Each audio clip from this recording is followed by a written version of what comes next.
Is this how the young kids wear their hair these days? Or did I just make this up? I can't tell if this is like a relic from the 90s that my mom made me wear, or if I've seen Gen Z kids wear this look. Hi everyone, and welcome back to Big City B. I'm B, for those of you who are just joining me for the first time. Today's book review is going to be Opium and Absinthe by Lydia Kang. The basics for this book. This book is going to be a gothic historical fiction slash mystery. There are some trigger warnings, so make sure you check out down below in the description for what those are. Alrighty, here's your summary. New York City, 1899. Tilly Pembroke's sister is dead, her body drained of blood and 2 puncture marks on her neck. Bram Stoker's new novel, Dracula, has just been published and Tilly's mind jumps to the impossible. The murderer was a vampire, but it can't be, can it? Alrighty, for characters. For track 1, we have Tilly Pembroke, Ian Metzger, James Cutter, and Dr. Erickson. For track 2, we have Tilly's grandmother, Tilly's mother, Tom Erickson, Ada, who is Tilly's handmaid, and John, the nightly patrolman. For track 3, we have Lucy Pembroke, Dorothy, who is one of Tilly's friends, and Hazel, who is Dorothy's lady-in-waiting. So let's jump into things that I liked about this book. The first thing that I really liked about this book was Tilly herself. I loved Tilly, or Matilda is her first name, but she likes to go by Tilly. And she is this quirky, smart, intelligent, strong female character, and I love it. Not everyone in the story enjoys Tilly's quirks or her drive for knowledge, but I particularly liked it. The second thing that I liked about this book was the constant trying to guess who was going to be Tilly's love interest. There are 3 suitors that are presented to us, and they all seem in their own way like they're a little bit dangerous. So you're like, ooh, which danger is Tilly gonna go for?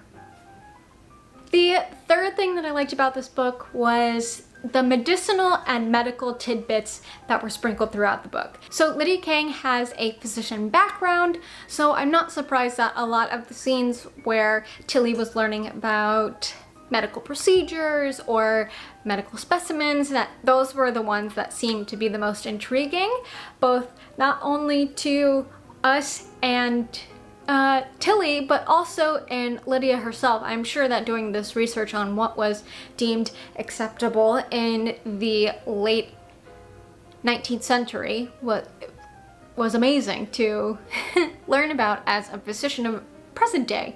I mean, it kind of blew my mind that opium and morphine were like so readily given to anyone, and like really for not things that seem too terrible. Yeah, I haven't ever broken a bone before in my body, and I'm sure it hurts like the dickens, but I don't think a doctor is gonna prescribe you morphine or like opium for that. But like that was just like, that was commonplace. Like you could buy, what was it called? It was that medicinal,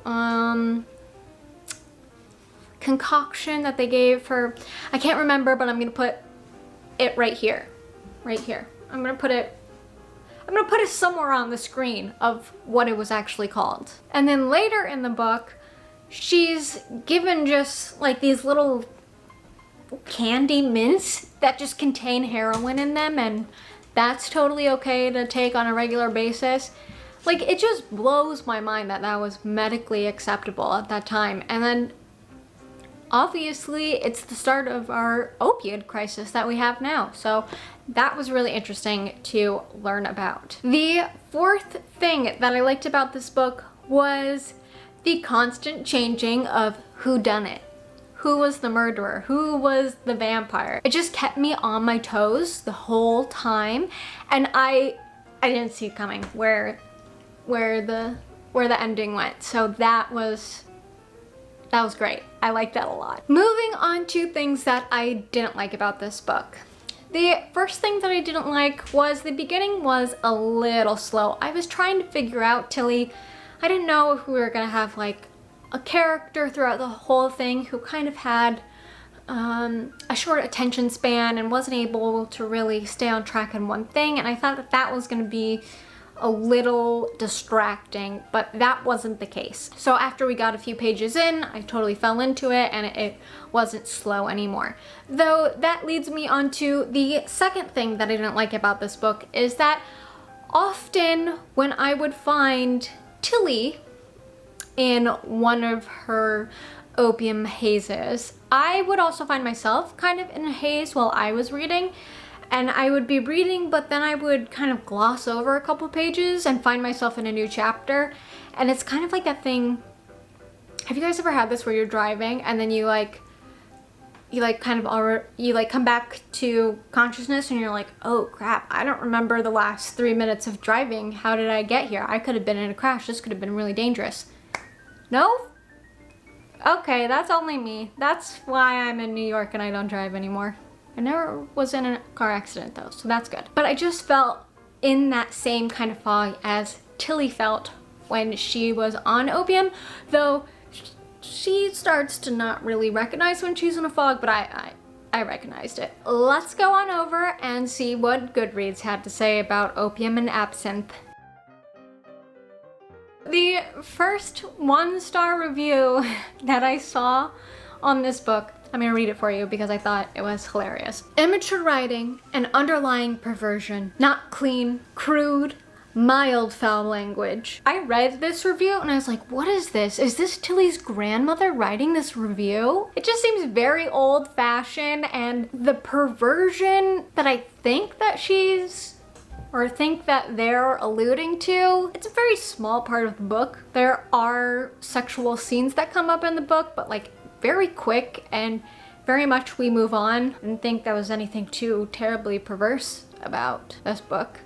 The second thing that Goodreads said of why they didn't like the book, I'm sorry, I just think this one is also hilarious. I'm gonna read it for you. Opium dominated the story, rendering a poor read for me. Like, opium is in the title of the book. Obviously, it's gonna play a large part. If you are not into reading books about opium, maybe don't pick up a book that says Opium and Absinthe in the title of it. It just, what? The third thing that Goodreads didn't like, this one I can kind of understand. This one said that the time spent on the murder mystery was much less than the time spent on Tilly's descent into opium addiction. This is a totally valid criticism. I would say that the murder mystery is less of a part of the story than it's made out to seem, and that it's more about Tilly's journey in finding herself, finding out what she wants to do in life, finding out where she fits within the societal constructs of the time, and really growing into her own person. I think the murder mystery aspect drives a lot of Tilly's growth, but I don't think that's the main plot point of the story. And so if you're looking for that murder mystery, you only want to be focused on the whodunit of the story, this might not be the best book for you because it's really focusing on Tilly and her journey. That's the end of the Goodreads take, but one thing I wanted to share with you guys that I found interesting was the definition of a Gothic fiction novel. To me, whenever I think of something being Gothic, I think of it having to only deal with the medieval time period. So when I was reading Goodreads reviews of people calling this a Gothic novel, I didn't understand what that meant. So I looked it up, and maybe you guys don't know either, but this is the definition of a Gothic fiction novel. Gothic fiction / Gothic horror, which is a subgenre of Gothic fiction, is the genre or mode of literature or film that combines fiction with horror, death, and at times romance. The most common of these pleasures, which can either deal romantically or in another sense, the most common of these pleasures was the sublime and indescribable feeling that takes us beyond ourselves. I understand now that this is a Gothic novel, and I just thought it was very interesting now that I have this new way of looking at genres. And I think in this one, the pleasures of the sublime or indescribable feeling is definitely the feeling that Tilly gets from opium, and then morphine, and then heroin. Alrighty, on to our quotes. Quote number 1, "It is better to be a coward than a corpse." Debatable. I mean, yes, no one wants to die, but like, how much of a coward is really acceptable? Quote number 2, "One thing that all of us so-called civilized creatures have in common with the basic leech, opportunity. If you chance upon it, don't let it go." I like this one because if the leech finds an opportunity to suck on someone's leg in a lake, they're gonna take it. Like, they don't even think twice about it. But a lot of times, humans will overthink an opportunity and sometimes not take it. But this is saying that we should be like the leech and we should take every opportunity that comes our way. So put that in your head, B. Quote number 3, "In my head, I can fly higher than you can imagine." This one!